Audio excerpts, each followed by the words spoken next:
Eh bien, bonsoir tout le monde, bienvenue pour cette nouvelle émission d'Ascension TV, donc exceptionnellement un lundi.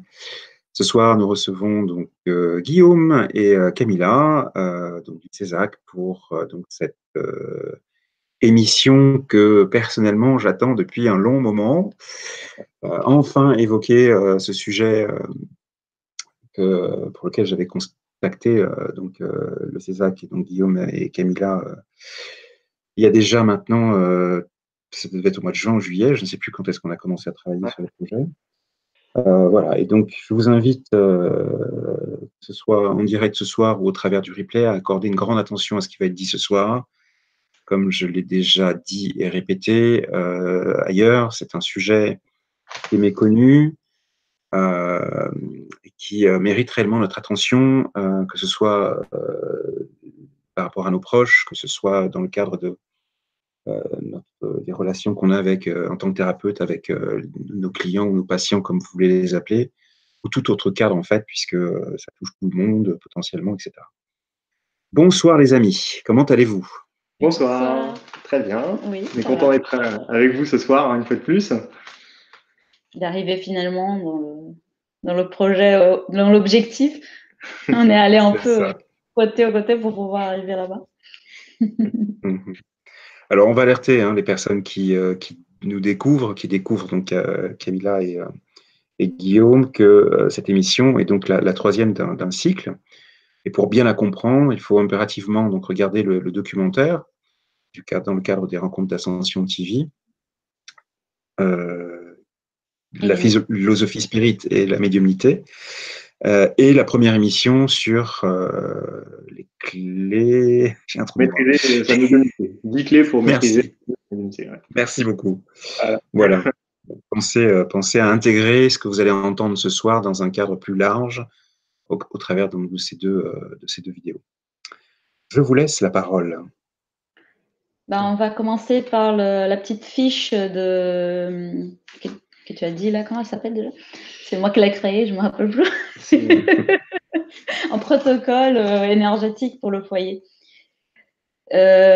J'ai fait ces protocoles basés sur plusieurs activités mélangées en fait, parce qu'il y avait plusieurs personnes qui me demandaient quelque chose qu'ils pouvaient faire chez eux pour canaliser un peu leur médiumnité ou leur fluide, pour des gens par exemple qui ont des excès de fluide, de magnétisme et qui ne veulent pas forcément être des magnétiseurs, et quelque chose qui était sécurisé, qu'ils pouvaient faire chez eux sans danger, qui pourraient améliorer leurs conditions, leur protection, leurs énergies. Donc, c'est pour ça que je propose cette activité. Je pense que le document, il est bien expliqué comment faire, mais aussi le pourquoi de certaines règles que je propose. Donc, je ne sais pas, peut-être qu'il y a des gens qui ont des doutes, qui ont lu et qui ont des doutes peuvent demander après. Je ne sais pas si tu veux que je parle avec plus de détails. C'est comme tu veux. Ce qu'on peut dire, par contre, c'est que vous trouverez ce document sur le site internet, donc ascension-tv.com. Dans la rubrique Les intervenants, vous avez donc la fiche du CESAC. Et dans la fiche du CESAC, vous aurez donc ce document en téléchargement notamment. Oui, parce que comme on a déjà dit, on considère que la médiumnité, c'est quelque chose de dangereux de faire chez soi ou de faire toute seule. C'est quelque chose qui doit être fait en groupe, dans un développement sécurisé. Et, et donc, cette activité, c'est quelque chose de sûr, qui ne vous mettra pas en danger et qui vous permettra de faire la charité, d'aider des gens peut-être, et de vous aider à vous-même aussi. Voilà. Alors du coup, peut-être qu'on peut enchaîner sur le sujet du jour. Alors voilà. Alors comme la dernière fois, en fait, on va prendre une vingtaine de minutes pour reposer un peu les concepts du sujet de ce soir. Donc, excusez-nous d'avance, vous allez voir plutôt nos slides que nous.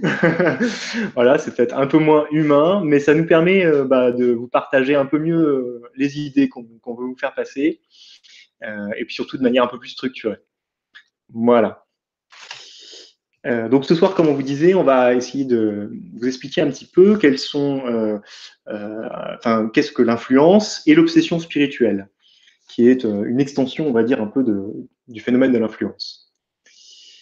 Peut-être on peut rappeler aussi que dans les précédentes vidéos et interviews, en fait, notre esprit, on expliquait que notre esprit rayonne en permanence des pensées, interagit en permanence autour de lui à travers les fluides dans lesquels on baigne. Et de fait, eh bien, ça nous soumet à une certaine influence mutuelle. Hein, voilà, nous influençons sur ce qui nous entoure et ce qui nous entoure influence sur nous. Et cette manière d'émettre nos pensées, d'agir sur les fluides avec notre esprit, eh bien, peut se faire de deux manières, de manière intentionnelle ou de manière non intentionnelle. Hein, ça paraît jusque-là assez logique.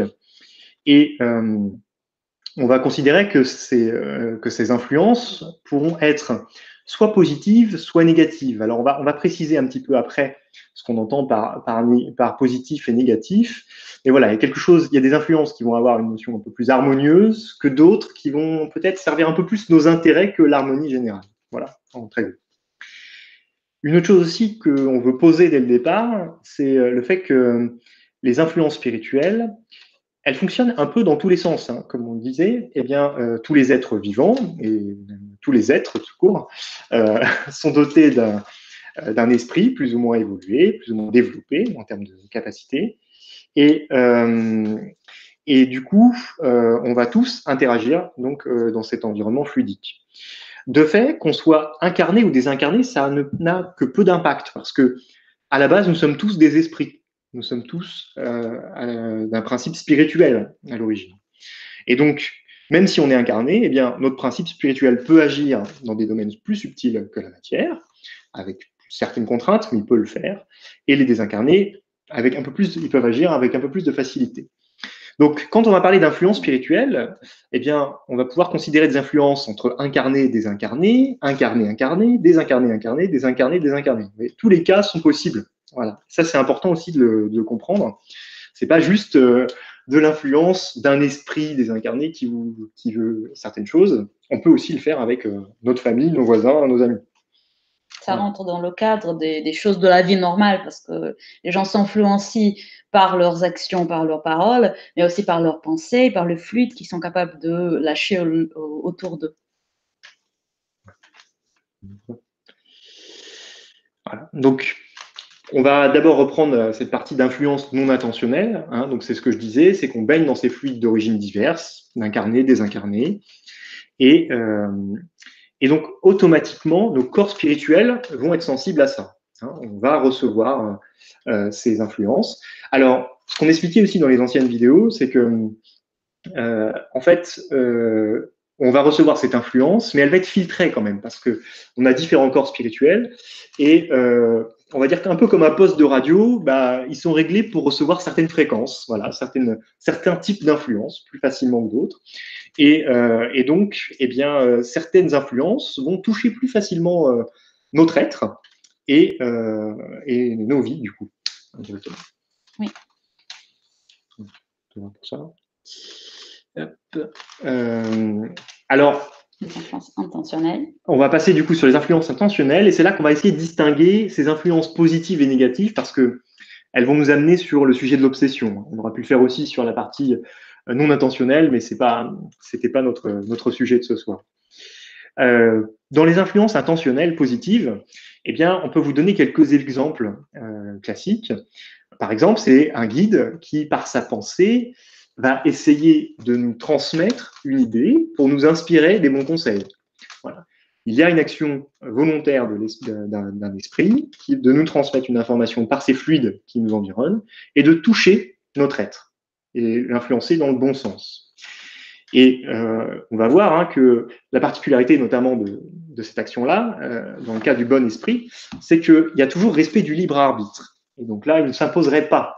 Si on reçoit cette action du guide, c'est bien parce qu'à un moment donné, on l'a demandé et que nous sommes dans l'acceptation d'une aide de la part de ce guide pour faire mieux. C'est important aussi. On a aussi la notion d'un incarné qui prie pour un désincarné. Voilà. Ça, c'est une action aussi qu'on peut expérimenter tous les jours. Hein. Quand on prie pour quelqu'un qui est désincarné, eh bien, on peut transmettre des idées ou des fluides positifs en direction de cette personne.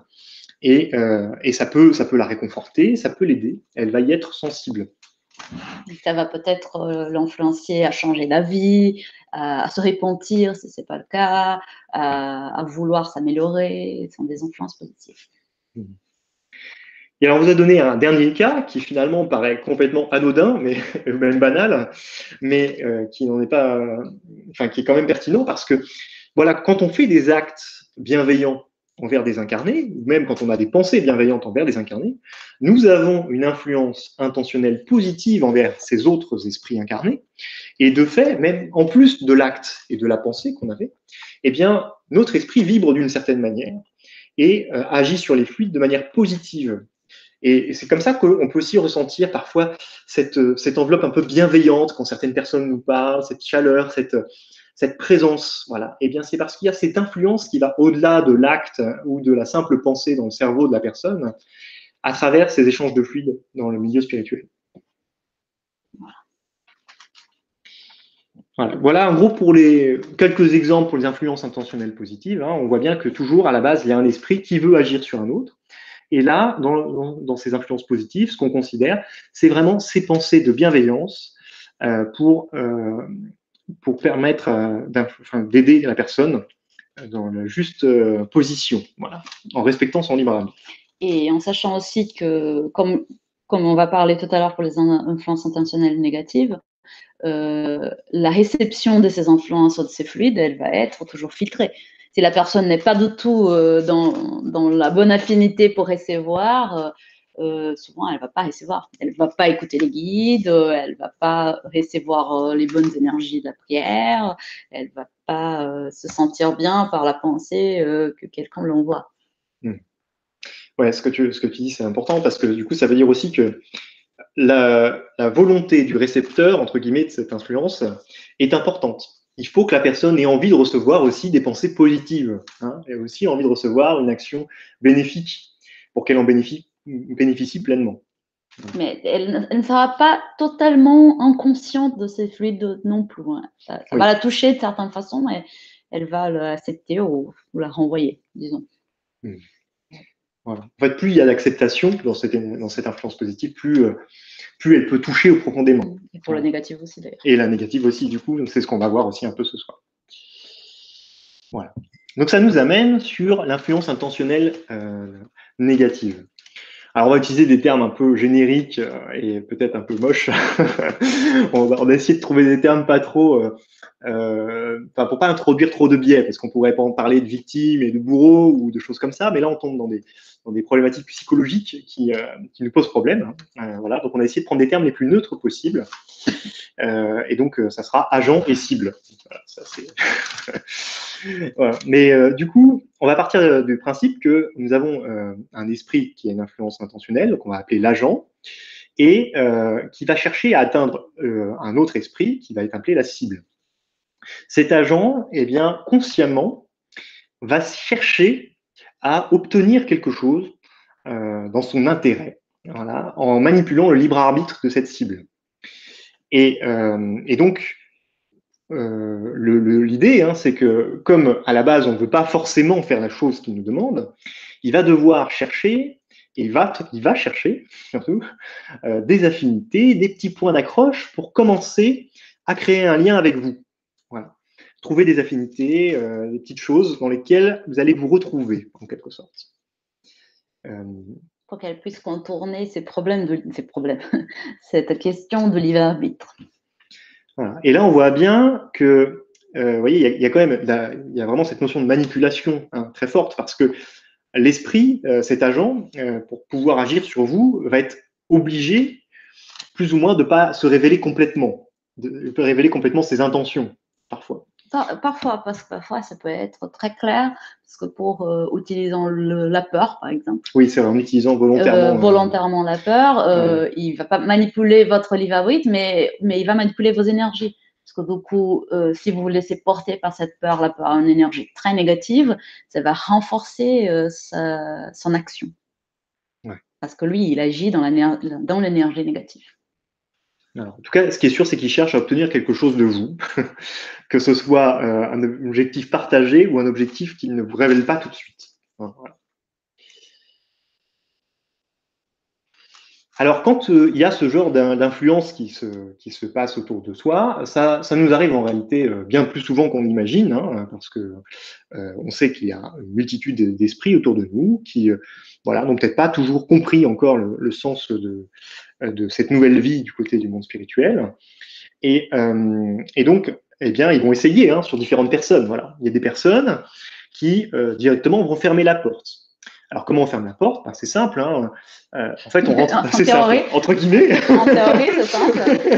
La théorie est toujours simple. On va changer, on va essayer de changer ses vibrations, ses pensées. Encore mieux, prier pour le bien de ses esprits, prier pour se libérer de ces pensées-là.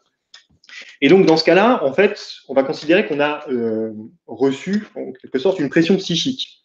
Quelqu'un qui a essayé de s'introduire un petit peu, mais qui ne prend pas prise parce que nous avons, de par notre manière d'être ou notre vigilance, on a su fermer cette porte en adaptant nos pensées, nos vibrations, et éventuellement en priant encore mieux. Voilà. En justifiant aussi la protection des bons amis par nos pensées, par nos actions. Toute pression psychique, elle va toujours se dissiper. C'est-à-dire l'esprit qui essaye d'influencer et qui n'a jamais écouté, il y a un moment qui se fatigue, qui s'en va. Mais ça peut prendre du temps. Et ça dépend aussi de qu'est-ce qu'il a contre vous, quelle est sa décision. Et il peut essayer très longtemps, mais il y a un moment où il va lâcher, parce qu'il n'y a pas de porte d'entrée. Voilà. Alors l'autre solution, c'est que parfois, eh bien, ce que nous propose l'esprit, c'est quand même sympa, parce que c'est des choses qui nous intéressent aussi. Voilà. Et on n'est parfois pas toujours conscient, hein, d'ailleurs, de l'effet, des conséquences négatives de ces intérêts-là, mais en tout cas, ça nous plaît et on décide de le suivre. Et c'est là qu'en fait, on laisse une brèche parce que, et bien du coup, il va avoir accès un peu à notre pensée. On va commencer à accepter certaines idées et ça nous amène potentiellement vers quelque chose d'un peu plus important qui est l'obsession. Et là, cette histoire de se laisser porter et partager des intérêts, c'est quelque chose qui est totalement contre-intuitif. C'est-à-dire, on dira, ah oui, mais qui pourrait partager ses intérêts négatifs, qui pourrait se laisser porter? Mais en fait, on se laisse porter par le négatif tous les jours. Quand on se sent victimisé par quelque chose et qu'on insiste dans notre révolte, quand on sait qu'on devrait changer certaines habitudes, mais on n'arrive pas, ou on se plaît même dans cette attitude. Et c'est vraiment pour des plus petites choses de la vie. Et deux accroches qui sont les plus forts dans ces situations qui amènent à des obsessions, par exemple, c'est la peur et la culpabilité. Et la culpabilité dans cette situation-là, elle est vraiment très sournoise, parce qu'elle peut être très inconsciente des culpabilités qu'on apporte d'autres vies, et qui est dans un niveau inconscient, on sent que l'action de cet esprit est justifiée parce qu'on mérite de certaines façons. Et en fait, là, c'est la manifestation de notre manque d'amour pour nous-mêmes. Donc, c'est partage des intérêts, et parfois, ils sont très cachés, très difficiles à identifier si on n'est pas dans une analyse constante de soi-même, ou si parfois on ne cherche pas de l'aide, parfois des professionnels, pour qu'on puisse comprendre notre psyché et comprendre pourquoi on se laisse porter par ces intérêts négatifs. Ah, donc ça nous amène sur l'obsession. Peut-être que tu veux prendre le relais. Oui. Et du coup, l'obsession, ça va être l'influence négative quand elle aboutit à une relation. Parce que l'obsession, ce n'est pas simplement une pression psychique. Il y a un courant qui s'établit. Donc, on a deux concepts à vous proposer. Le premier concept, c'est d'un esprit qui s'appelle Hermance Dufaux. Hermance Dufaux, si vous cherchez sur Internet, c'était une médium qui a travaillé avec Kardec pendant la codification dans le 19e siècle. Elle a psychographié notamment l'histoire de Jeanne d'Arc par elle-même. Vous trouvez ses livres. Aujourd'hui, elle travaille comme esprit en dictant des livres, un médium qui s'appelle Vanderlei de Oliveira au Brésil. Elle a des livres merveilleux. Malheureusement, pour le moment, ils sont tous en portugais. Il y en a un qui est en train de traduire, qui peut-être sera bientôt sur le marché. Mais personnellement, j'aime beaucoup ces concepts qu'elle qu'elle nous propose sur l'obsession, comme en étant l'interaction malsaine de pensée de deux créatures au plus. Elle évolue dans le temps par le soutien de la syntonie, ce qui a pour effet de maintenir ces créatures liées par leurs intérêts. Donc c'est là qu'on va dire que l'obsession est une interaction de pensée qui dure.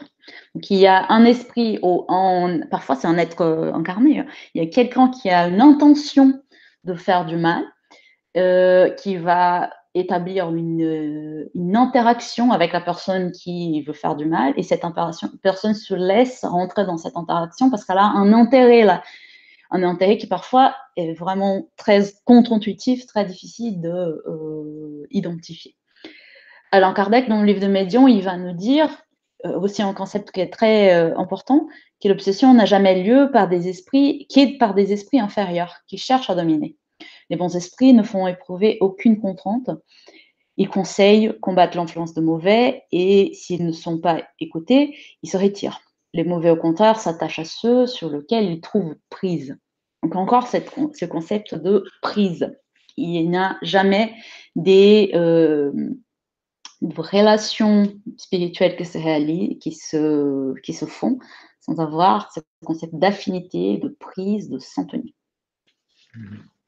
Il y a un truc aussi, je rebondis sur le fait que là, dans tout ce qu'on vous explique ce soir, on va parler de l'interaction entre deux esprits.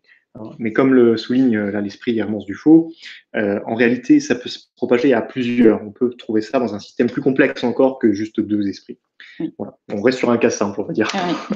Ouais, parce que quand on parle d'obsession, souvent on pense à un esprit désincarné sur un esprit incarné. Mais en fait, ça peut être plusieurs esprits désincarnés, plusieurs esprits incarnés. Ça peut être des esprits incarnés vers des esprits incarnés. Ça peut être des esprits incarnés vers des désincarnés. Ça peut être dans plusieurs sens. Il n'y en a pas vraiment de limitation, parce qu'il y a des cas qui sont vraiment très complexes. Je voudrais juste dire une autre chose. Nous avons fait un schéma qui est simple, qu'on essaye de faire le plus simple possible. Donc, parfois, peut-être, ça va vous sembler un peu trop cash, un peu culpabilisant même. Et je voudrais laisser clair que c'est juste parce qu'on a l'intention de faire simple, mais on comprend très bien que c'est des situations hyper complexes où les gens souffrent vraiment, et qui simplement le dire à ces gens qui souffrent, bon, mais c'est de votre faute, c'est vraiment méchant. C'est pas notre intention. On va juste essayer de laisser les choses le plus claires possible, voilà, sans être méchant. On va essayer de l'expliquer pour que ça ne sonne pas méchant. Voilà. Alors, Alain Kardec, dans le livre de Médium, il va classifier les obsessions. Il y a un chapitre dans le livre de Médium qui parle des obsessions, comme en étant l'obsession simple, la fascination et la subjugation. En se rappelant aussi qu'Alain Kardec, dans le livre de Médium, il va parler que l'obsession, c'est un problème qui atteint les médiums.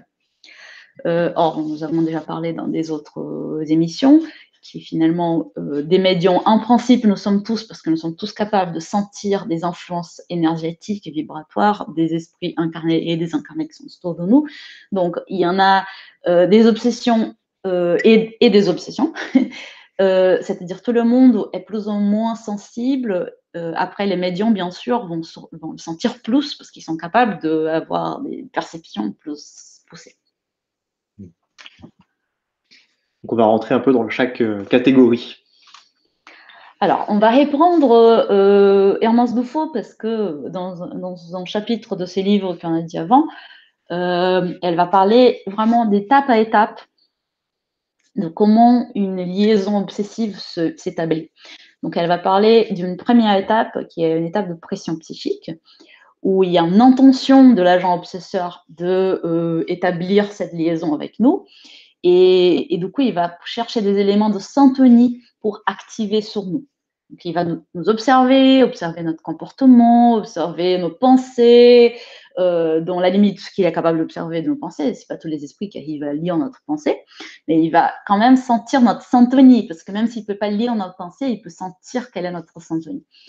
Et là, il va chercher de points d'accroche pour pouvoir s'accrocher.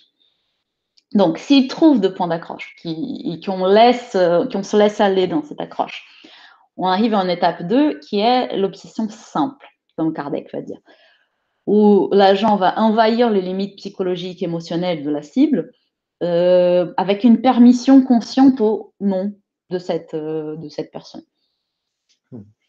Et la particularité, c'est que vous voyez, dans l'étape 1, on est vraiment dans une influence unidirectionnelle. Hein. C'est vraiment un agent qui agit sur une cible, qui répond ou pas, en tout cas qui ne répond pas au départ. Et quand il commence à y avoir du répondant, là, on commence à créer un système, vous voyez, où il y a, ça s'alimente. Hein. Okay. L'agent invite la cible à agir d'une certaine manière. La cible trouve une certaine satisfaction, ce qui vous voyez, alimente cette relation et cet échange de fluide. Hein, voilà. On est vraiment dans une notion d'échange de fluide à ce niveau-là. Après, nous avons donc l'étape 3, qui c'est encore dans l'obsession simple, où il y a la production des clichés induits. Qu'est-ce que ça veut dire? Il va vraiment commencer à nous envoyer sa pensée de façon à entretenir ces liens et à le développer même.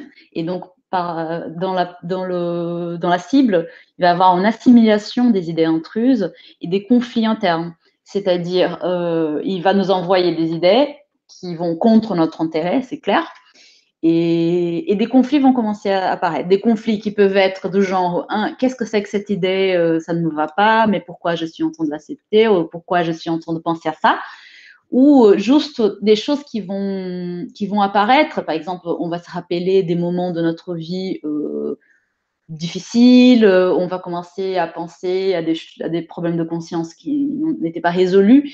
En tout cas, il y aura toujours un conflit, quelque chose de désagréable qui va se passer internement. Après, il y a une étape 4 qui est plus avancée, donc, qui c'est la fascination. Il y a des suggestions hypnotiques de manutention, donc ça va continuer à envoyer des pensées et des images chaque fois plus fortes en termes de magnétisme, ça va être chaque fois plus hypnotique, et la volonté de la personne va être ébranlée, elle est totalement en train d'accepter. Alors, la fascination, c'est un moment clé de l'obsession où nous sommes totalement d'accord avec ça, ce que l'esprit nous envoie, qu'il soit dans le sens du poil ou non.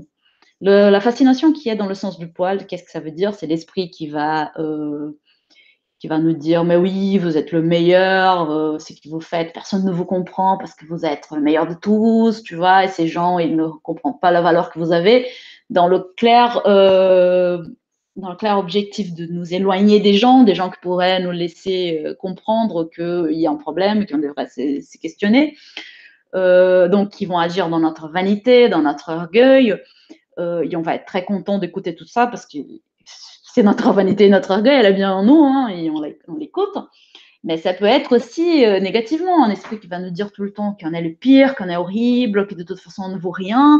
Et nous, parce qu'on a un amour de nous très bas et parce que finalement on est dépressive, on va se dire oui, c'est vrai, je ne vaux rien, je suis le pire. Et même si les gens autour de nous essayent de nous faire comprendre que c'est pas comme ça, on va arrêter de les écouter parce que de toute façon, ils n'ont pas raison.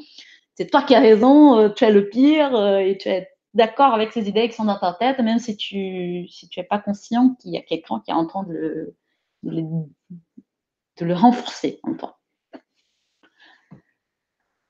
Alors, dans l'étape 5… Oui.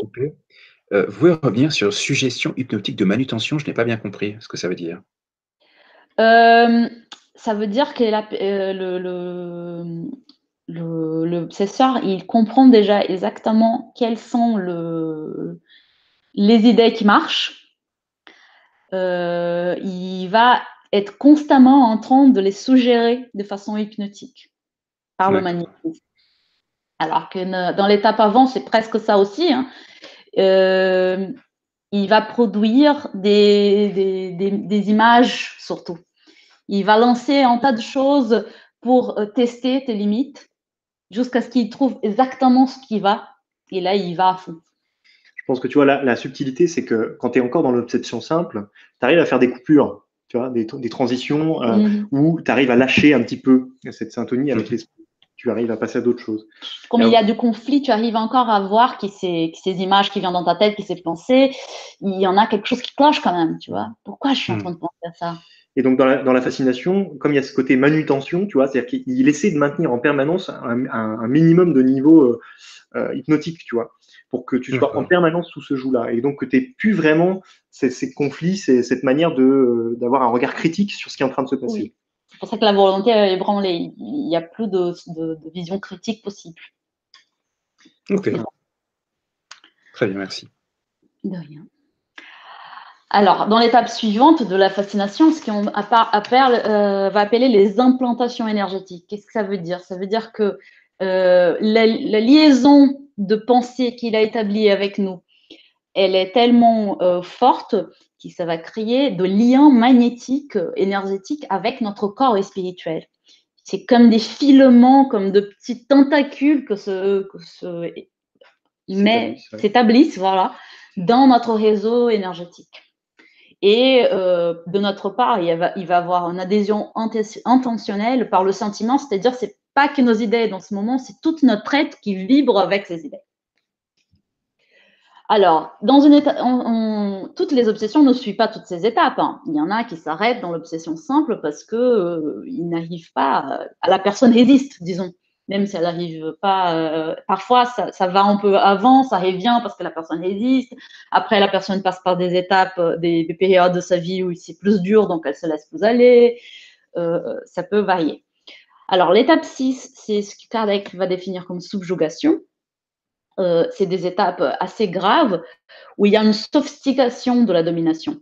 C'est-à-dire, dans ce moment, la liaison elle est tellement grande, énergétiquement parlant, que tout le système neuropsychique de la personne est déjà compromis. Ça va aller déjà dans le corps physique, de certaines façons. Et il va y avoir une dépendance par la symbiose affective partagée. On a déjà tellement adhéré à l'intention de cet esprit, à ce qu'il nous dit, à la façon qu'il nous fait sentir de nous-mêmes, qu'on est presque dépendant de ça. Il y en a des cas où il va y avoir des obsessions, par exemple, ils vont traiter cet esprit, et la personne obsédée, il va le rappeler inconsciemment de retour parce qu'il y a une dépendance qui est créée. Et la sophistication de cette domination, par des liens neuropsychiques, va pouvoir apporter de ce qu'on appelle la subjugation, même la possession, c'est-à-dire l'esprit va pouvoir, parfois, ça dépend des cas, hein, c'est pas un tout cas, accéder directement au corps de la personne, le faire bouger comme il veut, par exemple, dire des choses, mais ça arrive souvent, notamment avec des médiums. Des non-médiums, ça arrive très rarement à ces points. En fait, ce qu'il faut voir, c'est qu'à ce niveau-là, l'esprit ne filtre même plus ce qui passe à travers lui, en fait. Voilà, on parle donc de la cible. Hein. La cible, donc c'est celle qui est peut-être son corps physique là. Dans cette cible-là, en fait, normalement, dans un état normal, l'esprit gère son corps et c'est l'esprit qui choisit ce qu'il veut faire avec son corps en fonction de l'influence qu'il reçoit, que ce soit par le corps physique ou par le monde spirituel. Là, quand on est au niveau de la subjugation, en fait, l'agent, en fait, il intervient quasiment, directement sur le corps physique parce que justement, cet esprit n'a tellement plus de volonté qu'il est même plus en capacité de dire oui ou non à cette influence, en fait. Alors, en parlant des types de relations obsessives, donc on va citer largement 3 genres, c'est-à-dire le circonstanciel, qui est celle qui est établie dans le présent par nos actions, pensées et addictions. C'est notamment des relations obsessives qui se font par le vice, ou par les addictions, comme on a dit la dernière fois, par des substances qu'on utilise, par des habitudes qu'on a. On n'a pas forcément des ennemis ou de gens qui nous veulent du mal, mais parce qu'on est toujours dans des ambiances où il y a des esprits qui cherchent ces énergies-là, par exemple, ou parce qu'on est toujours en train de vibrer dans une certaine énergie, il y a des esprits qui vont se coller à nous, et même s'ils n'ont rien contre nous, ils veulent ces énergies qu'on leur proportionne, ils vont agir sur nous pour qu'on continue à le donner.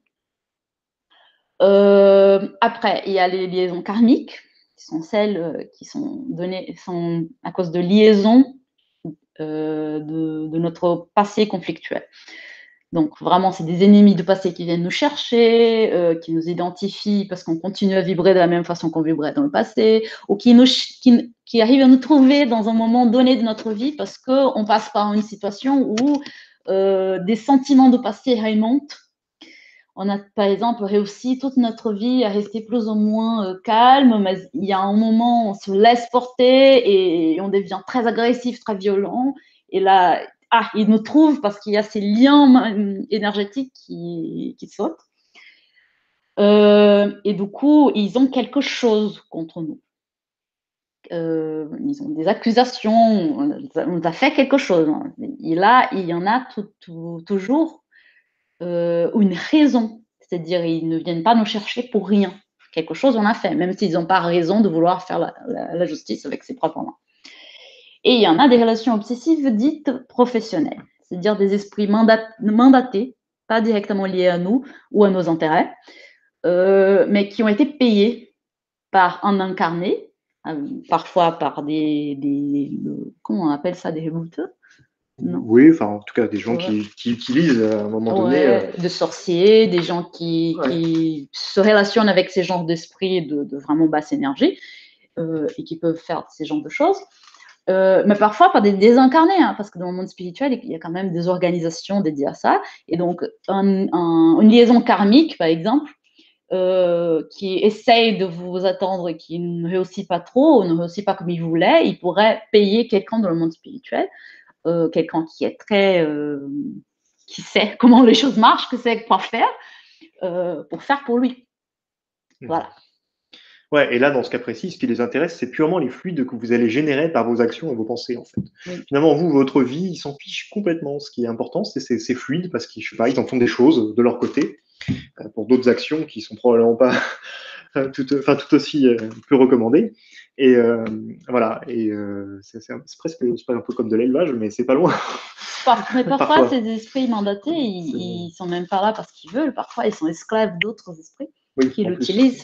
Donc, eux, ils vont pas profiter de ce paiement, mais ils sont obligés de le faire. Enfin, là, on rentre dans un sujet qui est assez compliqué. Ouais.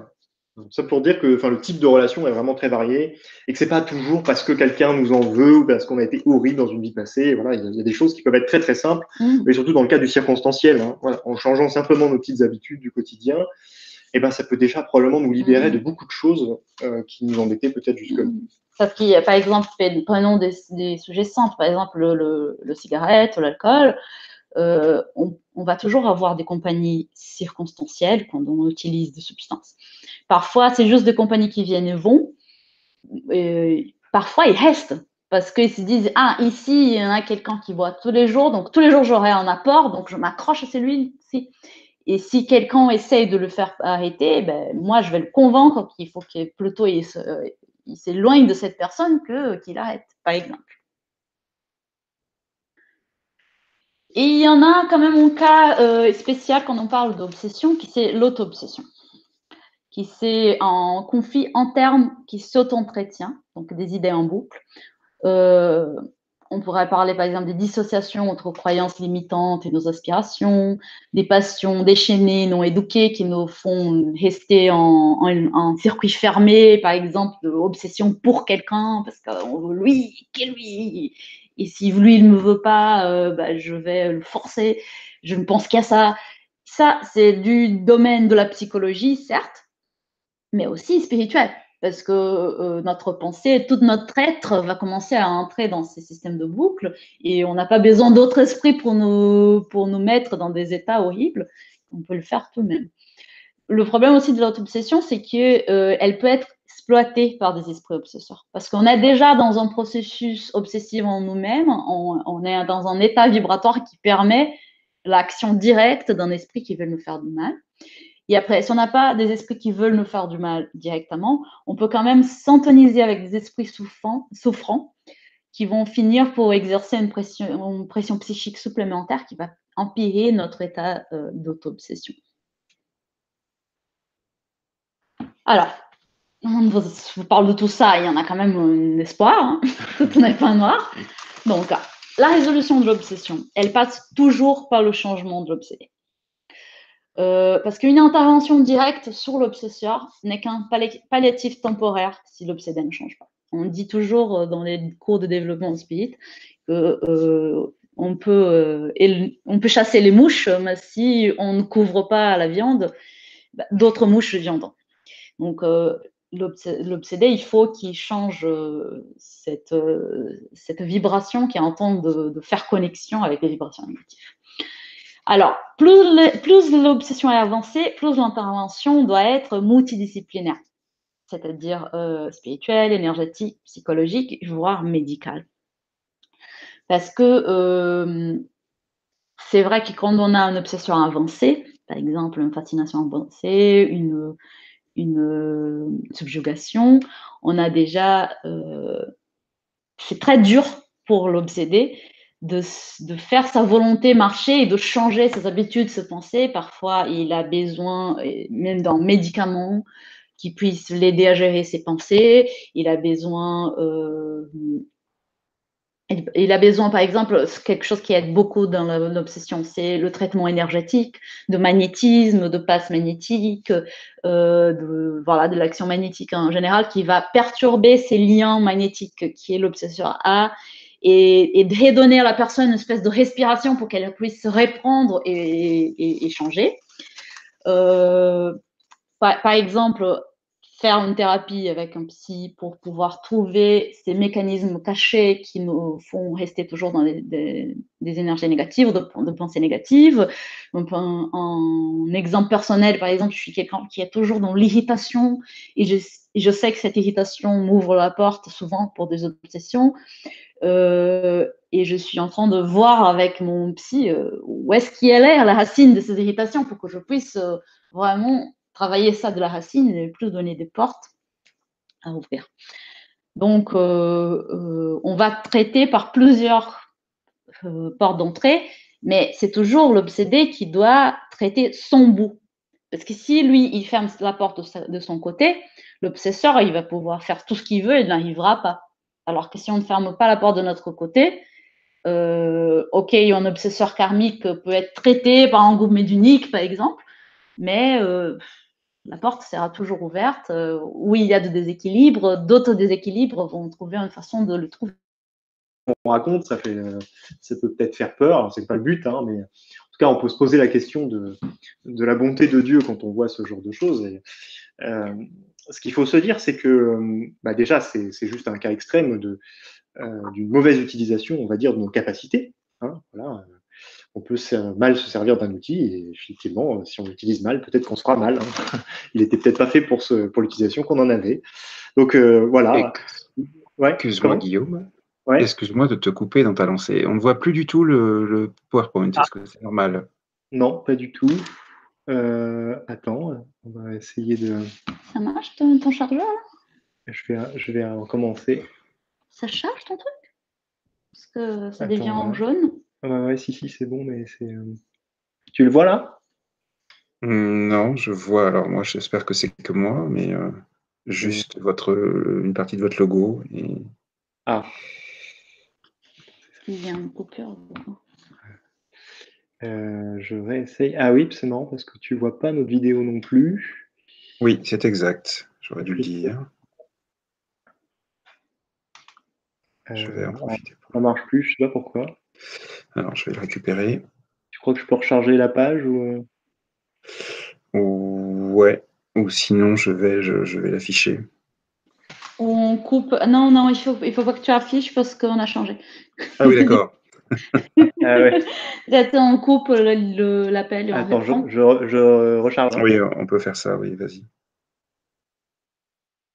Désolé pour cette interruption. Nous allons donc attendre que nos amis reviennent. Voilà. Donc là, déjà, on voit votre vidéo, donc je pense que ça va suivre. Bon, c'est déjà ça. Hop. Est-ce que vous avez vu la page d'avant? Celle-là. Alors, ça s'est arrêté à celle-ci. Voilà. D'accord. Voir celle d'après, j'ai un doute. Et voilà. Pourquoi la session? Non, ça, on n'avait pas vu. Okay. Voilà. Super. Merci. Il n'y a pas de quoi. Donc, ce que je disais, c'est que l'obsession a quand même un sens parce que, bon, déjà, elle nous fait comprendre qu'il y a quelque chose chez nous qu'on doit changer. Parce que parfois, voilà, on a des habitudes, des manières de penser, d'agir, et on ne se rend pas compte des conséquences. Pour autant, ce n'est pas neutre, parce que même si on n'observe pas ces conséquences, elles existent d'un point de vue spirituel, dans des parties invisibles, et puis probablement dans des parties matérielles qu'on ne voit pas ou qu'on ne veut pas voir. Voilà. Donc, vivre une obsession à un moment donné dans sa vie, c'est aussi une manière de nous mettre face à nous-mêmes, voilà, et face aux conséquences de nos pensées et de nos actions. Surtout, elle est un genre d'expiation. Nous sommes dans une planète de preuves d'expiation. C'est-à-dire qu'on en fait quelque chose qui n'est pas d'accord avec la loi d'amour, on va sentir les actions, les réactions de nos actions, c'est la loi d'action et réaction, immédiatement par l'expiation. C'est-à-dire la vie va nous réenvoyer ce qu'on est en train de la donner. Et l'obsession, c'est juste ça aussi. On envoie des choses déséquilibrées à la vie et la vie nous renvoie ces déséquilibres. Après, quand c'est du présent, quand c'est du résultat de nos actions passées, c'est une opportunité que la loi d'amour nous donne de réparation envers ceux qui nous avons blessés dans le passé.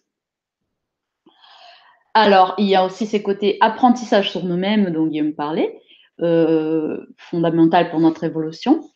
Parce que ça va nous exposer à la face quelque chose qu'on essaie de se cacher, par exemple. Parce que sur cette optique, l'obsesseur devient notre vrai ami, parce qu'il va nous dire ce que les amis ne sont pas capables de nous dire. Cette côté de nous que voilà, on ne veut pas voir et les autres ne veulent pas nous montrer. Il a le courage de nous montrer notre point aveugle. Il nous aide à grandir. Tout à fait. Et alors, moi, ce que je voulais rajouter aussi, c'est que voilà, l'obsession nous invite à appliquer la loi d'amour. Et de ce point de vue-là, en fait, ça n'est pas regardé comme un combat. Vous voyez, parce qu'on peut vite tomber dans ce schéma-là, c'est-à-dire que les méchants esprits nous attaquent et je dois me défendre. C'est pas vraiment comme ça qu'on vous invite à le regarder avec ce qu'on vous explique ce soir. Nous, notre vision, c'est une occasion, une opportunité de changer et de le faire ensemble avec ceux qui ont besoin aussi de changer avec nous. Et voilà, bien sûr que ça demande de la compréhension, de la patience, du travail sur soi, mais de la bienveillance aussi. Et on ne cache pas que ça peut être difficile, hein, surtout oui. quand on vit des choses comme ça. Mais c'est là que nous aussi, la vision qu'on a du travail en groupe est importante parce que quand on vit des situations comme ça, eh bien justement, on a besoin d'être soutenu par l'entourage. C'est pas quelque chose qu'on peut résoudre tout seul. Hein, on parlait tout à l'heure évidemment des thérapeutes et des gens comme ça, mais pas que, parce que finalement, il y a beaucoup de choses qui se font aussi dans notre vie quotidienne. On a besoin aussi des gens dans notre quotidien. Un peu tous les jours qui vont nous rappeler que attends, mais là quand même sur ce point tu râles toujours ou ouais, il y a voilà. Quelque chose qui ne va pas. J'avais un fil là que j'ai perdu. Oh. Mais voilà, mais vous voyez bien que c'est sur quelque chose qui paraît un peu triste sur un premier abord, c'est quand même qu'on essaie de porter un regard plutôt positif sur la situation et en tout cas d'en tirer quelque chose de positif. Voilà. Et casser ces idées de bourreau-victime. Oui. Parce que d'abord, on a une idée, il y a un méchant esprit qui essaie de me faire du mal. Après, en lisant des œuvres spirites, on tourne dans l'opposé de ça pour se dire, non, mais en fait, je l'ai tué dans une autre vie, donc et maintenant, en fait, c'est lui ma victime, il faut que je l'aide. Ni une chose ni autre, parce que finalement, normalement, une obsession karmique, quel est le lien qui l'esprit arrive à faire bouger en nous pour s'accrocher? C'est la culpabilité. Donc, la culpabilité montre quoi? On n'a pas encore assez d'amour pour nous-mêmes. Et le manque d'amour, c'est tout le problème dans l'obsession. On n'a pas d'amour pour nous, on n'a pas d'amour pour les autres. Tant qu'on ne développe pas ces deux amours, ça va être dur de se débarrasser d'une obsession. Parce que ce n'est pas simplement de se dire non, mais moi je m'aime, je ne veux pas de ces esprits, ils n'ont rien à faire ici, dégagez, les amis spirituels de livre-moi. Donc s'il n'y a pas cette bienveillance, cette tentative d'aider l'autre ça ne va pas se résoudre. Mais si on n'a pas non plus un amour pour nous-mêmes, de se dire, OK, j'ai peut-être fait du mal à cet esprit, mais je suis ici en train d'essayer de me changer, de m'améliorer. La justice divine, c'est Dieu qui l'applique et pas vous, pas les esprits. Donc, on va tous s'en sortir pour le bien. Voilà. C'est vrai que c'est hyper responsabilisant, hein. Oui. Quelque part, hein, ça nous invite à notre responsabilité personnelle sur notre impact dans le monde qui nous Et entoure. sur notre évolution, parce que l'obsession aussi, elle nous montre quelque chose souvent qu'on ne veut pas voir, c'est qu'on a des esprits incarnés qui sont en train de vivre ici, oui, mais la vie matérielle qu'on a, c'est une goutte dans notre vie spirituelle, et que le travail de l'évolution est un travail constant de tous les jours, et le plus on s'y met, le plus vite ça va. Donc l'évolution nous rappelle ça, nous fait sortir un peu de notre matérialisme aussi, l'obsession. Enfin, c'est pas pour la culpabilisation, c'est pour la responsabilisation. Les esprits conscients sont des esprits responsables.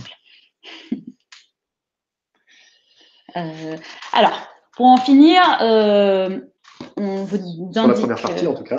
Vous pouvez commencer à penser à vos questions. Les littératures qu'on vous recommande, donc le livre de Médium d'Alain Kardec, L'Obsession, extrait de la revue Spirit de 1858 à 1868. C'est un livre d'Alain Kardec, c'est un peu une collection de faits décrits par Kardec dans la revue Spirit. Alors, de Chico Xavier par l'esprit André Luis. Dans tous les livres d'André Luis, pratiquement tous, vous avez des cas où il travaille sur ça.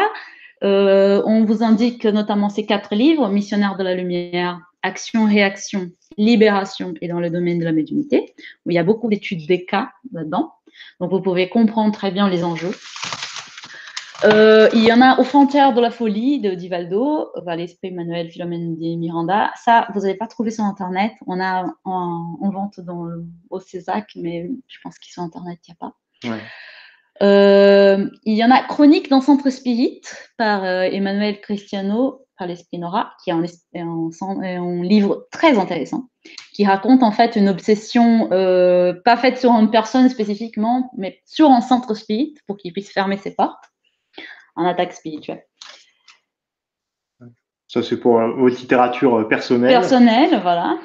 Et une autre littérature, si vous êtes dans un groupe qui essaie de travailler là-dessus, sur ces sujets, voilà, on vous propose de lire plus particulièrement ces 2 livres, Des obsessions de Chico Xavier, par l'esprit André Louis, et Dialogue avec les ombres, d'Herminio de Miranda, parce qu'ils insistent un peu plus sur comment travailler en groupe sur ces travaux-là, quels sont les types d'esprits, et comment s'y prendre aussi.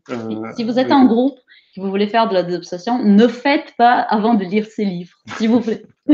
Et si vous êtes un médium et vous voulez faire une désobsession pour quelqu'un, vous voulez aider quelqu'un en tiers, ne faites pas. On ne saura pas comment se dire d'autre façon. Faire de la désobsession pour autrui, c'est hyper compliqué, hyper complexe. Et on se met souvent en danger. Ne faites pas toute seule. Faites ça avec un groupe. Oui, tu peux sortir. Avec un groupe bien sécurisé, bien étudié, bien renforcé, en étant sûr que vous avez le soutien des esprits qui savent faire ça.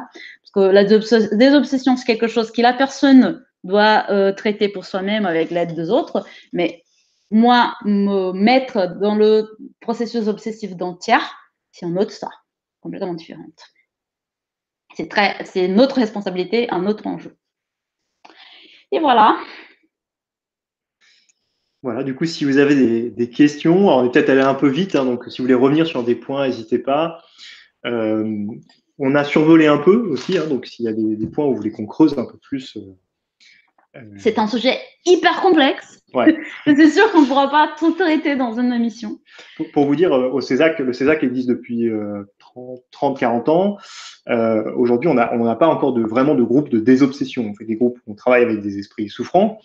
Voilà. Ou éventuellement, il y en a des obsessions qui se fait malgré nous parce que les esprits guides apportent ces esprits pour être aidés, pour qu'on puisse les détourner de son action. Mais un groupe spécifiquement de désobsession, on n'a pas encore. Voilà, donc on développe, hein, on essaie de structurer le groupe, de le renforcer dans cette optique-là. Donc progressivement, on a des esprits qui ont des situations un peu différentes et on arrive vers ce genre de sujet. Mais voilà, c'est quelque chose qui demande du temps parce que on a besoin d'un groupe soudé. Et comme disait Camilla, expérimenté dans le travail avec les esprits souffrants. Et puis, comme disait Camilla, le risque qu'il y a quand on commence à vouloir résoudre des problèmes d'obsession de quelqu'un, c'est qu'on rentre dans le système. Dans ce système où il y a la dépendance entre le ou les esprits qui agissent sur la personne qui est obsédée.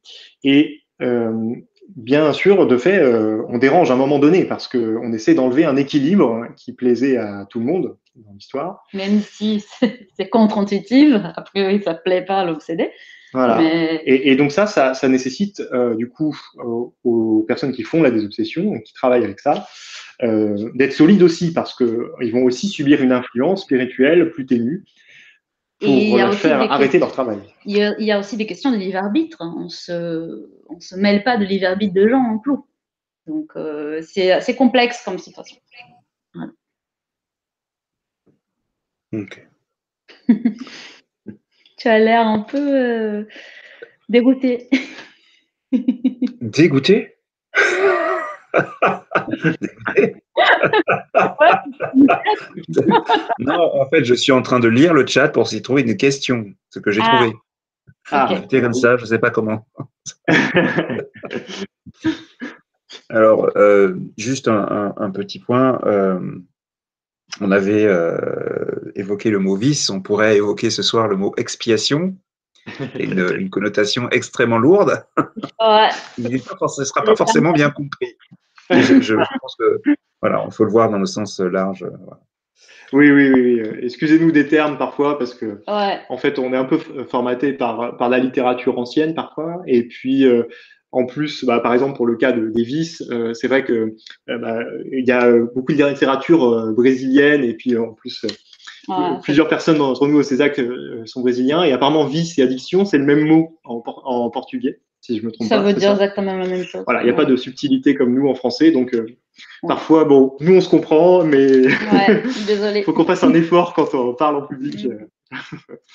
Ouais. Après, si tu veux qu'on explique un peu ces concepts de preuve et d'expiation, oui, parce qu'on considère donc que nous sommes dans une planète de preuves d'expiation. Donc les planètes, elles ont des états évolutifs. Donc, il y a des planètes primitives où les esprits sont très simples et sont en démarrage de conscience. Après, ça devient preuves d'expiation. Ce sont des planètes où le mal surmonte le bien. Pas parce que les gens sont méchants, mais parce que les gens sont encore très ignorantes. Et du coup, comme on est encore ignorant de la loi, on l'apprend tout le jour.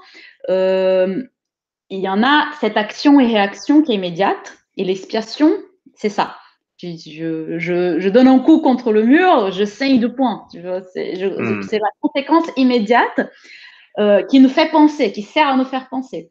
Une fois qu'on a pensé et qu'on a réfléchi sur ça, on va avoir la provation, l'épreuve, qui est, donc d'accord, tu as compris, maintenant on va te donner l'opportunité de solidifier cette compréhension, de montrer que tu as bien compris. Et comme ça, quand tu passes par l'épreuve, tu fais l'évolution sur ce point-là.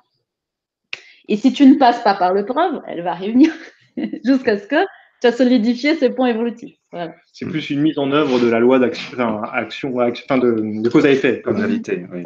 C'est plutôt ça en résumé. Ouais. Ok. J'avais compris comme ça, hein, mais il n'y a pas de jugement. Voilà, c'est ça qu'il faut préciser. C'est une loi qui s'applique. Ok. Alors, on va prendre la première question de Angel Cristal. Donc, bonsoir Angel. Alors, qui nécessite qu'on ait bien à l'esprit l'étape 6 que vous avez évoquée. Voilà. J'aurais une question. Est-ce que l'étape 6 peut expliquer ce que les médecins appellent la schizophrénie?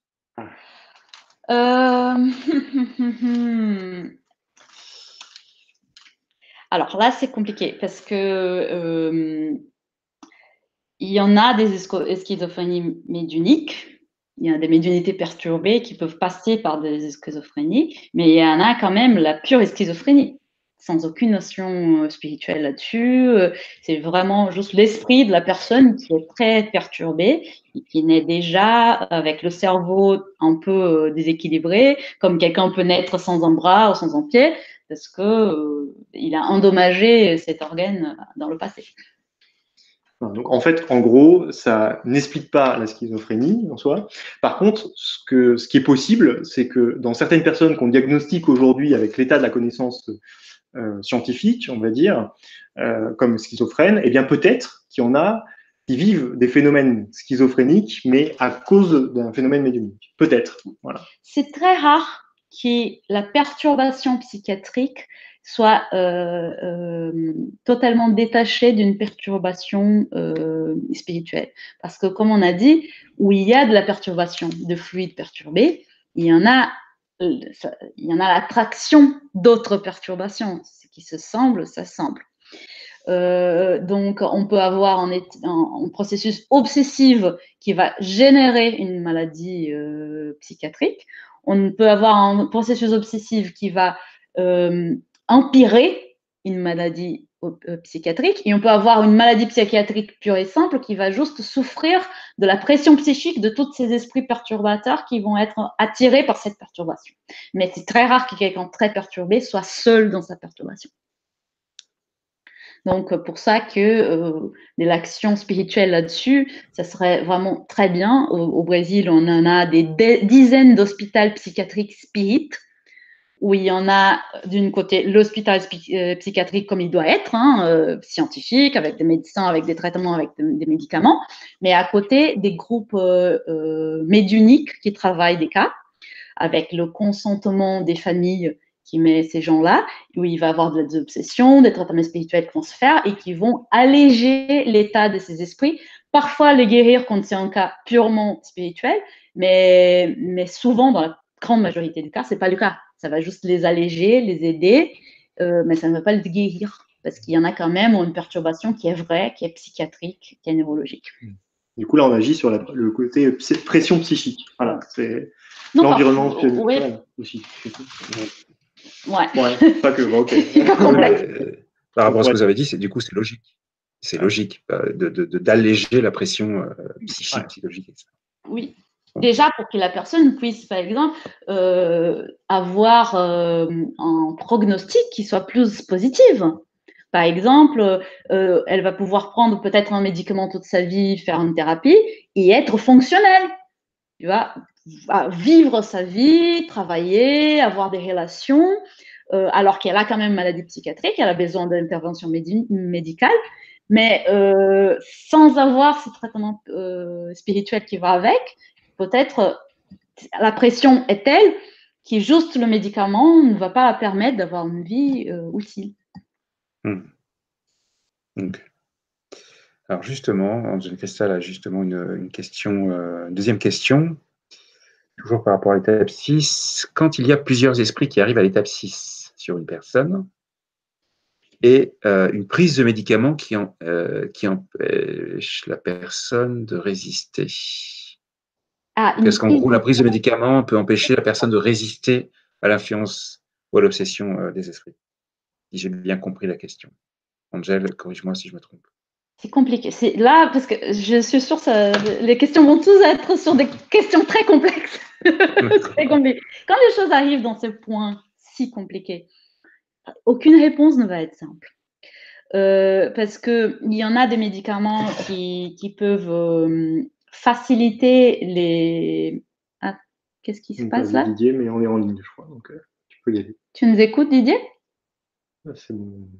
Peut-être qu'on attend qu'il revienne pour qu'on n'aille pas répéter. Allez, voilà. Voilà. Désolé. Ok. C'est bon. Donc, il y en a quelques médicaments, oui, qui vont faciliter les états des trans et qui vont donc faciliter les liaisons médiumniques qui vont avec. Mais les médicaments, ils sont chaque fois plus bien faits pour agir dans le cerveau. Et la médiumnité, c'est dans le cerveau aussi. Les liaisons qui vont être faites sont neurologiques, sont nerveuses. La plus grande partie de médicaments faits, par exemple, pour la schizophrénie ou pour empêcher les gens d'avoir des mouvements de bras ou de jambes ou quoi que ce soit, indépendants d'eux, sont des médicaments qui marchent. Ils vont agir dans le cerveau là où il va pouvoir couper cette liaison qui vient du spirituel vers le physique. La question, c'est que les gens, ils doivent se traiter quand même. Hein. On ne peut pas dire aux gens, ne prenez pas le médicament que votre médecin vous donne.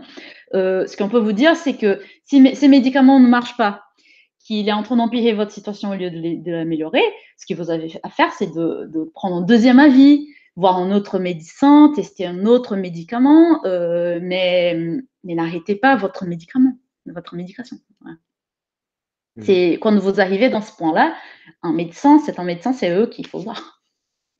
Mais bien sûr, à côté, changement, traitement psychologique. Moi, personnellement, je suis de l'opinion que une prise de médication psychiatrique devrait toujours, mais vraiment toujours être suivie d'une attention psychologique. Parce que s'il y en a une crise qui arrive dans votre vie matérielle, elle ne vient pas par hasard, elle est une crise spirituelle aussi. Donc, vous avez besoin de vous mettre en question et d'analyser les points de déséquilibre de ça. Toute crise est une opportunité de grandir. Et même quand vous avez des situations psychiatriques très graves avec des possessions, avec des subjugations, souvent, elles sont là aussi pour vous faire penser. Écoute, si la médecine n'est pas en train de résoudre complètement cette situation, c'est parce que peut-être qu'il y a une autre chose. Vous réveillez à d'autres choses aussi, mais sans laisser vos médecins. Attention. Mais c'est plus que ton opinion. Hein. Je pense que c'est vraiment la philosophie spirit nous invite à avoir cette réflexion sur nous-mêmes quand on vit des crises comme celle-ci.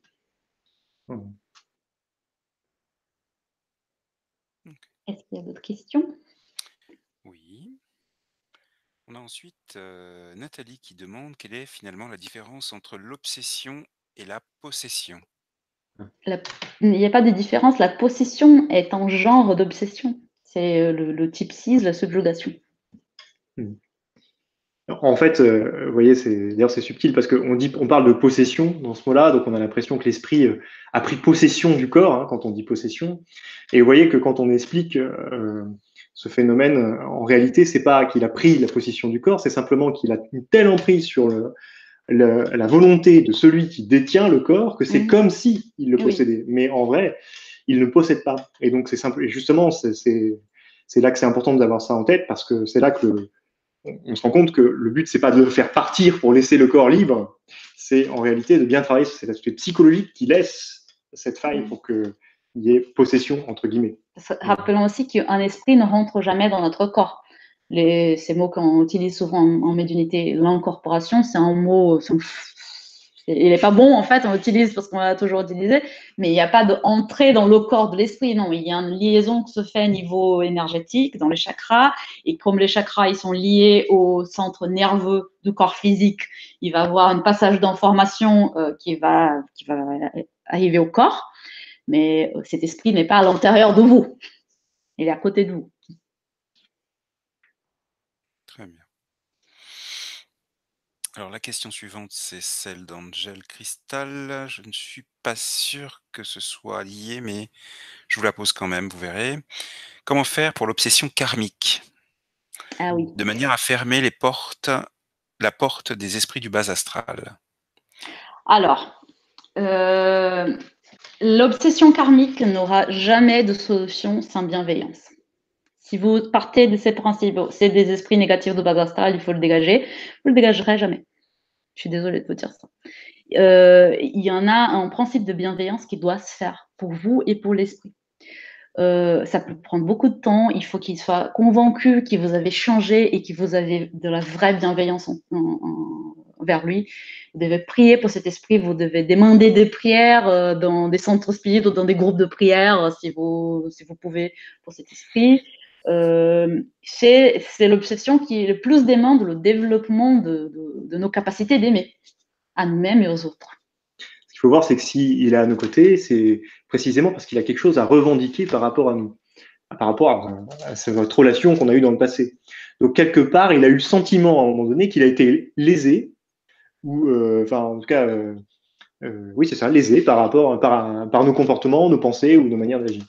Et donc, de fait, il va être très observateur de comment on agit aujourd'hui. Parce que s'ils voient qu'on est toujours la même personne, bah, ça justifie ce qu'ils pensent de nous. Dire, ah oui, il n'a pas changé, il est toujours comme avant, il ne mérite pas de vivre, etc., etc. Il peut y avoir cet enchaînement de pensée, hein, dire, comment ça se fait qu'il puisse avoir une vie peut-être bien aujourd'hui, alors qu'avec tout ce qu'il m'a fait, et en plus, il n'a pas changé. Ce genre de réflexion. Voilà. Donc, c'est pour ça que Camilla disait que ça nécessite beaucoup de travailler sur soi et de montrer, pas juste pour le montrer, mais réellement d'aller encore plus dans ce sens de ce travail sur soi et d'envoyer ces pensées positives. Voilà, j'ai changé, je t'aime malgré tout ce qu'on a fait. J'ai conscience que peut-être j'ai pu te léser à un moment donné, j'ai pu être blessant envers toi à un moment donné, mais pour autant, tout comme toi, j'ai le droit aussi de vivre, de continuer de progresser, de continuer d'avoir des expériences. Et peut-être que plus tard, eh bien, on se retrouvera dans une vie et on aura l'occasion de partager un peu plus ce nouveau lien d'amour restauré. Voilà. Voyez. Attends, juste une chose, c'est dans la mesure du possible, ne adressez pas directement aux obsesseurs. T'as raison, pardon. Merci. Ouais, parce que si vous êtes médium, il y a des liaisons médiumniques qui peuvent se faire et qui vont renforcer ces liens. Donc, priez pour eux. Dans la prière, adressez-vous à eux en passant par les guides. Et c'est très important de prier pour nos obsesseurs, de demander qu'ils soient aidés, qu'ils puissent comprendre que nous, on va faire tout ce qu'on peut pour les aider, mais pas dans la façon comme ils veulent, comme la façon qu'ils veulent faire, parce qu'ils n'ont pas vraiment intérêt à que tout soit fait par le mal, parce que ça va causer encore plus de mal à eux. Quand on est vraiment engagé à vouloir aider cet esprit, il y en a des choses qui se font au niveau spirituel. Il y en a des guides spirituels qui vont pouvoir agir là-dessus, qui peut-être vont réussir à prendre cet esprit et l'amener dans une réunion médiumnique quelque part pour qu'il puisse être aidé. Et voilà. Mais ça peut être long. De toute façon, il y a quelque chose qui doit se faire en nous.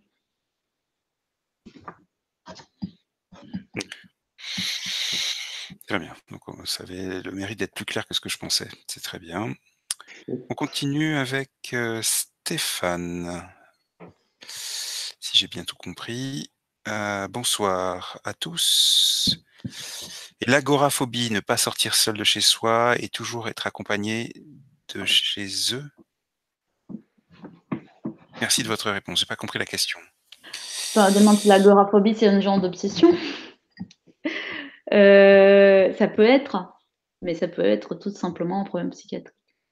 Je pense qu'il est important de faire une petite pause là et de reprendre le concept de auto-obsession. Quand je travaillais au Brésil dans un centre spirit qui était spécialisé en obsessions, il y en avait 7 groupes médiumniques qui travaillaient toute la semaine pour traiter des cas d'obsession des gens qui venaient demander de se traiter. Il y en avait des études de cas qui se faisaient dans le développement et il y en avait des statistiques qui étaient assez incroyables, c'est-à-dire que les gens arrivaient dans le centre, demandaient de l'aide, de traitement spirituel. Souvent, elles pensaient qu'elles étaient obsédées, qu'elles avaient des esprits qui les persécutaient. Et dans 2 tiers de cas, ce n'était pas le cas. C'est-à-dire, ils n'avaient pas d'obsesseurs, ils n'avaient pas d'esprit qui était vraiment impliqué en le faire du mal. Parfois, elles avaient juste un tas d'esprits souffrants qui savaient coller à elles, mais c'était très simple de les aider. Et le problème, c'était elles.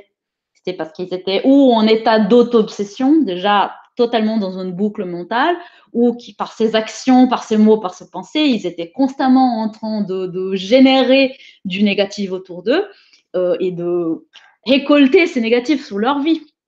Et du coup, vous allez me demander, l'agoraphobie, c'est de l'obsession, est-ce que la schizophrénie, c'est de l'obsession, est-ce que tel problème psychiatrique est de l'obsession? Ça peut être aggravé par l'obsession, mais il y en a toujours quelque chose en nous qui va causer ces problèmes, et souvent, il n'y en a que nous à causer ces problèmes. Donc, que ce soit de l'obsession ou non, le traitement est toujours le même, traiter la source de la dysharmonie initiale qui a ouvert la porte.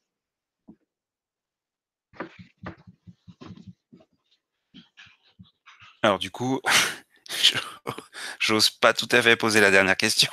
Est-ce que le manque d'ancrage favorise une obsession?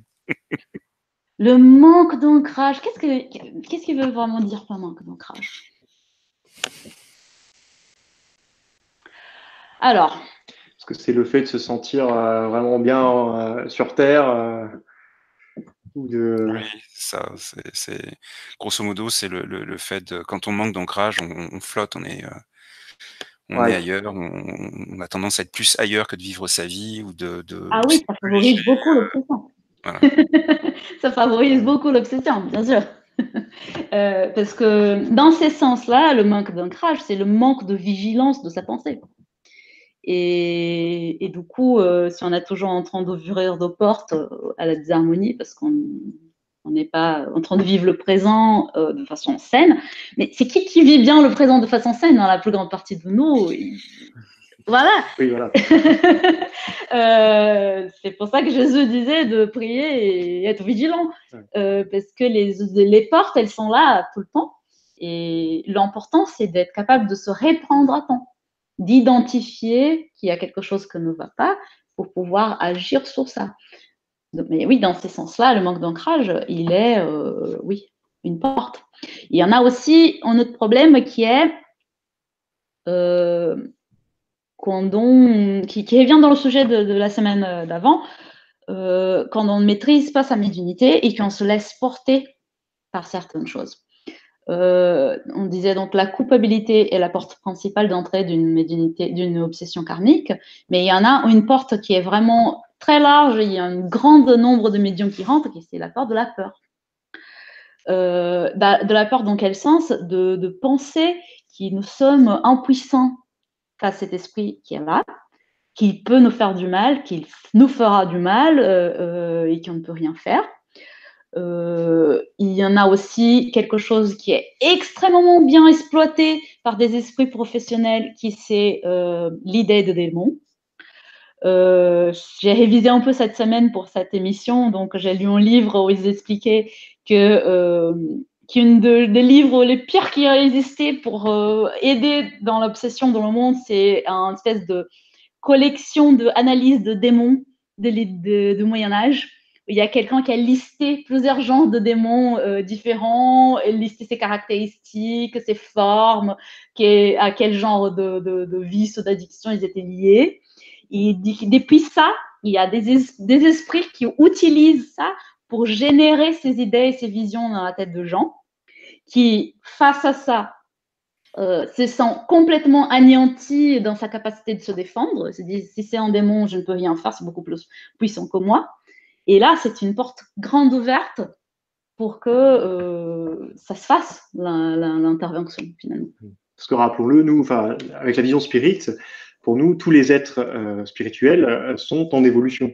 Voilà, il n'y a pas d'être conçu éternellement pour le mal ou pour tenter les gens. Voilà, simplement. Donc c'est pour ça que c'est une brèche de nos points de vue, parce que en fait, ça nous cache le fait que ces esprits qui prennent cette forme-là et qui se disent des démons peuvent changer, peuvent progresser et peuvent être très bons en fait s'ils le souhaitent.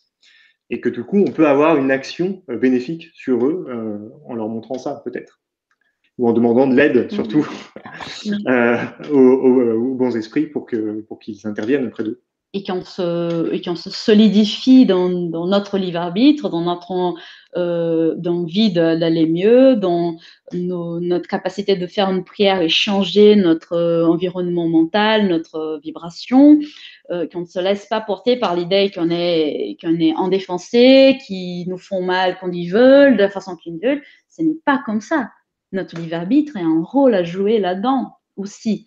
Mais il faut juste qu'on puisse comprendre comment ces énergies marchent, parce qu'on ne peut pas combattre le mal avec le mal, le déséquilibre avec le déséquilibre. La seule façon de couper avec les énergies négatives, c'est en posant des énergies positives. Mais je peux très bien comprendre quand c'est dur de faire ça, quand on est au bout du rouleau. Parce que, imaginons quelqu'un qui est dans le cas extrême de la subjugation. Quand il arrive là-bas, il a déjà ébranlé.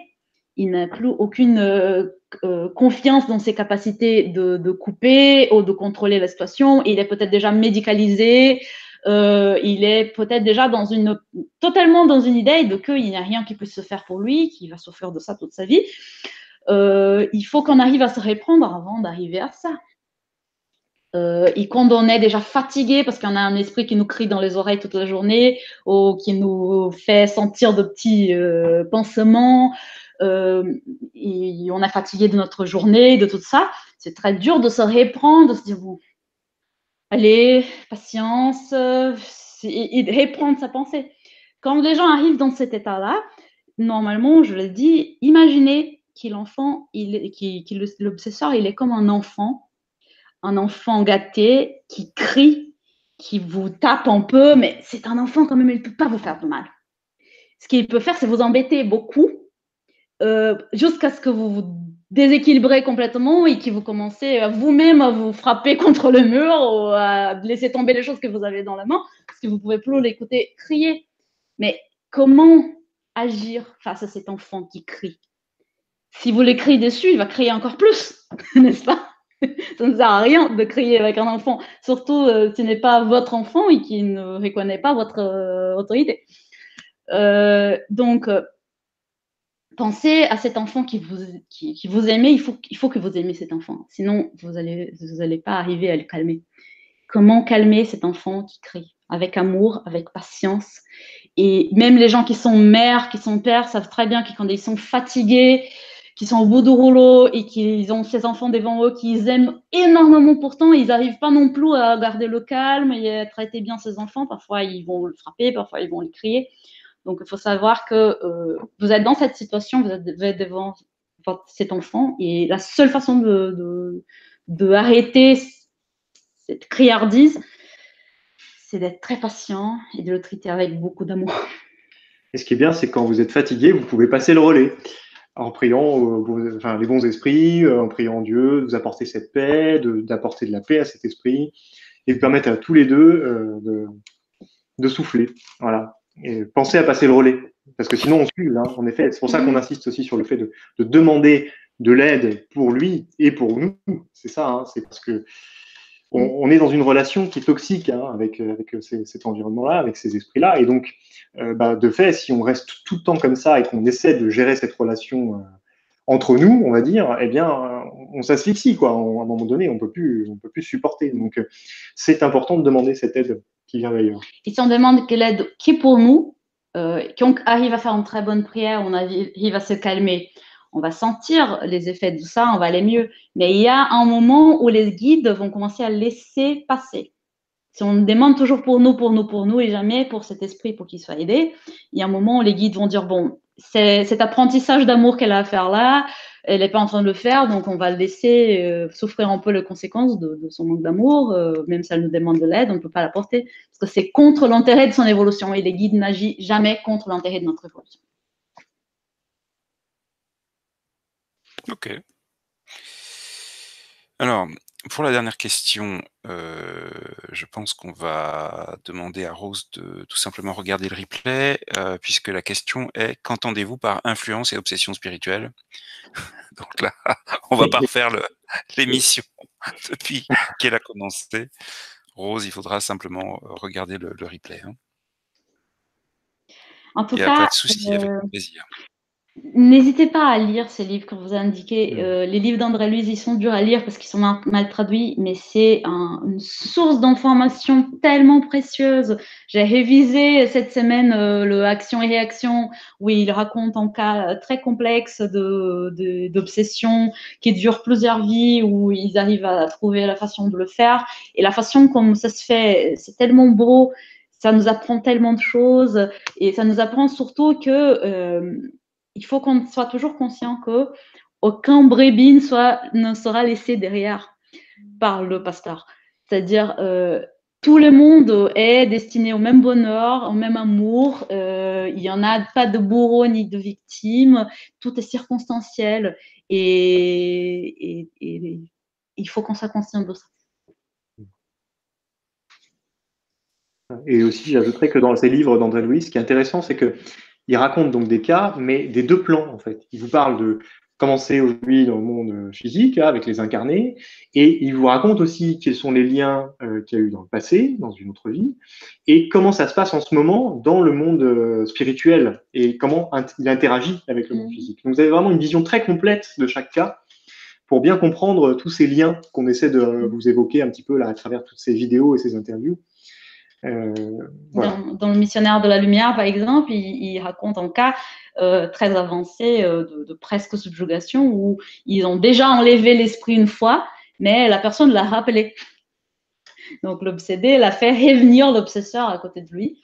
Donc tous ces cas, il va développer dans ses livres pour qu'on puisse vraiment comprendre les enjeux et comment il s'arrive et comment se débarrasser aussi.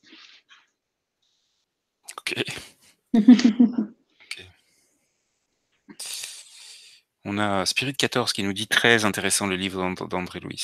Donc c'est une belle confirmation, pour peu qu'on en ait besoin. Voilà. Ok. Sinon, j'ai une chose à vous conseiller pour ceux qui ont du mal à lire ou n'ont pas le temps ou ont des difficultés. Moi, par exemple, j'ai des problèmes de vision, donc il y en a des applications de lecture pour portable. Je ne sais pas si vous connaissez. Si vous avez un iPhone, vous avez notamment le PDF Dream Reader, qui est une application payante, mais qui, du coup, si vous récupérez un PDF d'un livre, vous pouvez le faire lire pour vous. Donc, vous pouvez l'écouter. Ça devient un livre audio. Et pour les Android, moi, j'utilise une application qui s'appelle @voice. Et il faut aussi mettre en plugin PDF @voice. Mais du coup, je suis dans des transports publics, je suis en train d'écouter les livres et c'est très, très pratique. Alors, est-ce que tu peux le redire pour iPhone parce qu'en fait, vous avez été coupé pendant quelques secondes.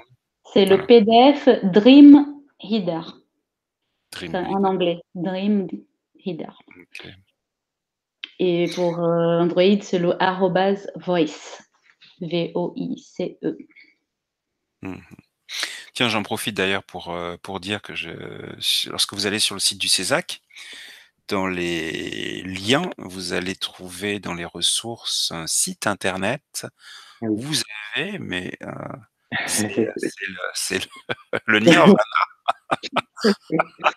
Vous trouvez des tonnes de PDF sur donc des documents et livres Spirit, donc mis à disposition évidemment gratuitement à toute personne. Donc j'ai trouvé ça voilà extrêmement. Alors ce sera pas forcément sur le sujet évoqué ce soir, j'imagine, mais en tout cas il y a vraiment. N'hésitez pas à fureter sur le site du CESAC. Vous pourriez trouver des mines d'or. Un petit message en passant. Voilà. Alors, je vais voir s'il y a une dernière question, puisqu'on va quand même clôturer pour ce soir. Dans tout ce qu'on a parlé la semaine passée pour la médiumnité un peu déséquilibrée, ça marche aussi pour aider à gérer une obsession aussi. Toutes ces petites ruses pour améliorer sa qualité vibratoire, pour couper les liens. Très bien. Eh bien non, il n'y aura pas de questions finales. Un mot de... C'est autant de buzz qu'on a imaginé. C'est bien déjà. C'est déjà pas mal. Les gens allaient me poser des questions hyper difficiles. Ça va, tu peux respirer. En tout cas, je pensais que les gens allaient me poser la question sur les travails payés. Quand quelqu'un paye une obsession pour quelqu'un, tu vois, des professionnels obsessifs, pour savoir que dans ce cas, c'est le cas où il faut faire le plus attention aux portes qu'on laisse ouvertes, parce que ces esprits, ils n'ont pas des accroches personnelles sur nous. Donc, c'est beaucoup plus difficile pour eux d'établir des syntonies avec nous. Il ne faut pas avoir peur quelqu'un a payé un sort contre moi, donc je dois souffrir. Enfin, non, pas du tout. Il n'y a aucun sort qui puisse s'accrocher à vous si vous ne donnez pas la condition vibratoire qu'il faut. Et une fois ces esprits, même s'ils arrivent à s'accrocher à vous, c'est beaucoup plus facile de se délivrer d'eux qu'il de se délivrer, par exemple, de quelqu'un dans l'esprit qui a vraiment quelque chose contre vous ou qui a eu une relation avec vous dans le passé. Parce que les accroches qu'il va avoir avec vous, ils sont faibles et ils sont totalement basés sur les portes que vous ouvrez, sur vos addictions, sur vos pensées, sur le manque de vigilance. Ok. Intéressant.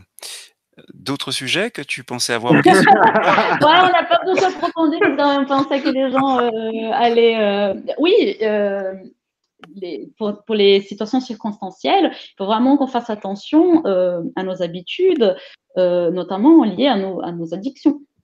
Parce que quand on fréquente, on ne va pas dire aux gens de vivre de vie des cloîtres non plus. Hein. On est dans le monde matériel, on vit la vie matérielle, mais chacun sait qu'est-ce qui est mieux pour soi. Et quand on a des habitudes qui ne sont pas forcément saines et qu'elles deviennent vraiment des habitudes, qu'on fréquente toujours des lieux où on sait que les compagnies spirituelles ne sont pas les meilleures, où on est en train de consommer des substances qui ne sont pas bonnes pour nous de façon bien religieuse, dans un sens vraiment très souvent, on peut être sûr qu'on n'est pas seul et que ces esprits qui fréquentent ces lieux, ils ont l'intention de garder ces sources de fluide pour eux. Donc attention. Et là, on ne parle même pas des choses très graves, des drogues dures, de prostitution. C'est vraiment des ambiances à nous faire vraiment envahir par des esprits qui veulent vraiment s'accrocher à nous parce que ces énergies, les plus dures sont les addictions, les plus addicts sont les esprits, et les plus désespérés ils sont, plus pour s'accrocher à ce qu'ils trouvent comme porte. Donc voilà, attention. Et ça, c'est sans jugement hein, des personnes ou des situations, enfin des personnes en elles-mêmes. Hein. Oui. Simplement, c'est des situations qui sont possibles dans notre monde et qui permettent, voilà, à des esprits qui sont déséquilibrés de rester dans cet état et de profiter, de chercher à développer ces énergies. Voilà. Et sachant que tout marche en infinité, c'est-à-dire vous n'allez pas arrêter d'aller en boîte, d'aller dans un bar, parce que, mon Dieu, je vais être envahi par tous les esprits négatifs du monde.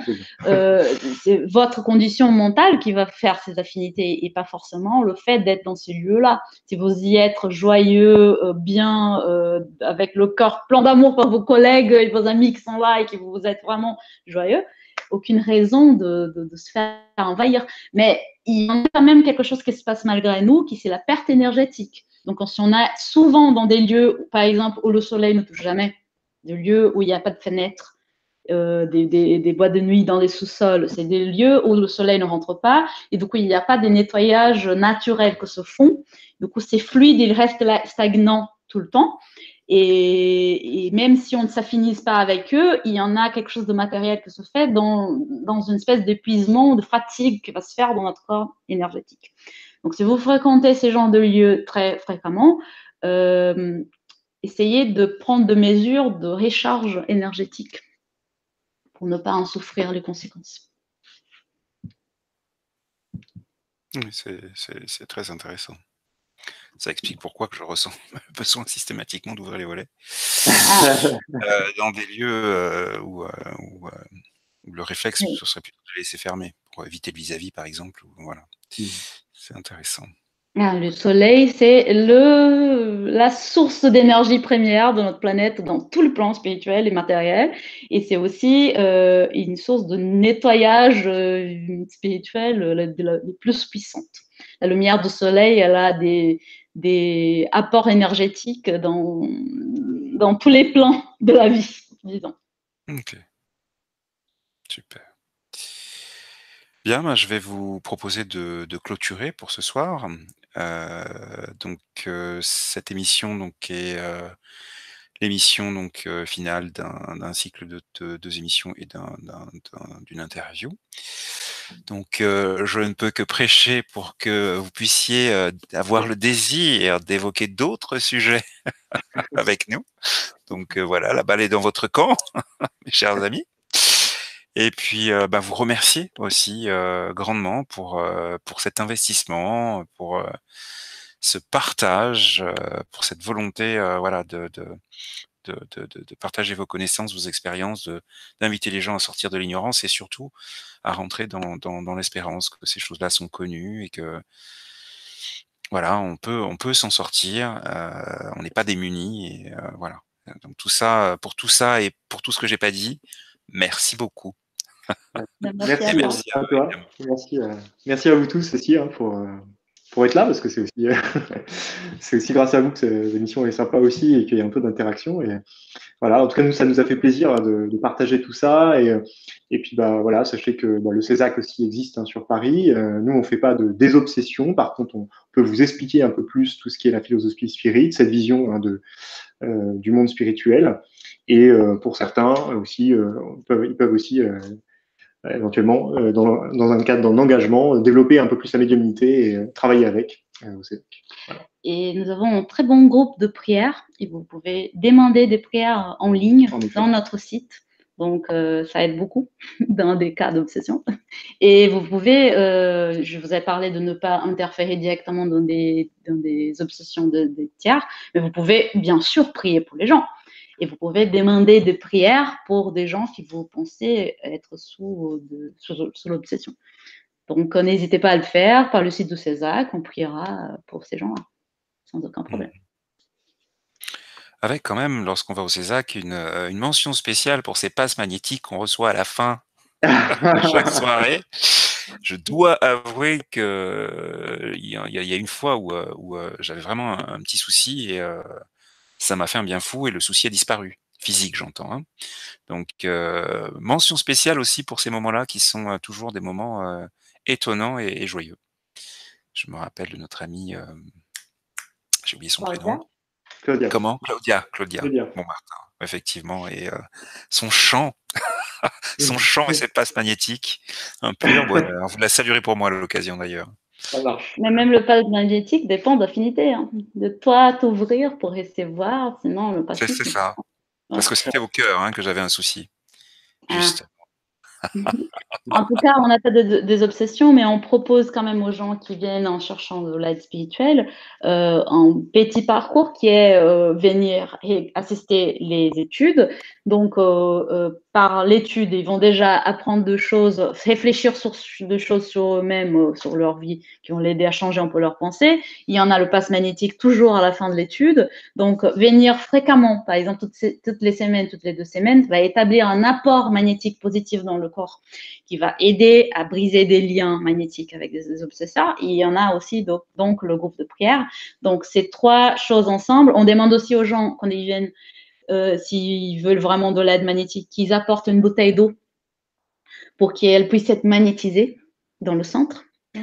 Oui, parce que là, il y aura de l'eau magnétisée. Toujours, on offre aux gens à la fin de l'eau magnétisée dans un petit verre, mais vous pouvez amener votre bouteille pour qu'elle puisse être magnétisée. Et donc, ces 4 outils, l'étude, le passe magnétique, l'eau magnétisée, la prière, ils sont quand même très puissants pour aider les gens à gérer leur obsession et leur auto-obsession.